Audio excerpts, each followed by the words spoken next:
Corporate law firms versus boutique advisory firms. Which one is better for international companies? Most international businesses get this wrong by assuming all law firms offer the same level of global expertise. The surprising truth is that choosing between a large corporate law firm and a boutique advisory firm can significantly impact international expansion, compliance, and risk management. Corporate law firms are full-service organizations with teams specializing in mergers, acquisitions, corporate finance, compliance, and cross-border transactions. For example, a multinational looking to acquire a foreign subsidiary can rely on a corporate law firm to manage complex negotiations, regulatory approvals, and legal due diligence across multiple jurisdictions. Their global networks and resources make them ideal for large-scale operations. Boutique advisory firms, on the other hand, focus on specialized services such as cross-border tax planning, regulatory compliance, or niche industry consulting.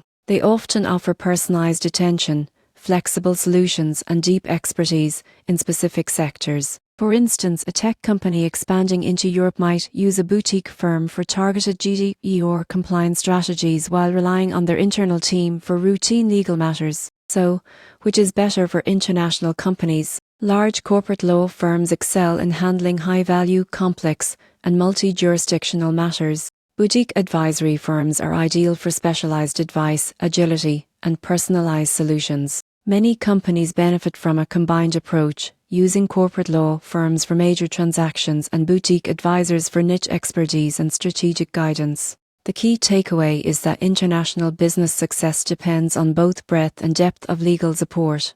The surprising truth is that leveraging the strengths of both large firms and boutique advisors can optimize compliance, reduce risk, and accelerate global growth, giving companies a competitive edge in an increasingly complex international market.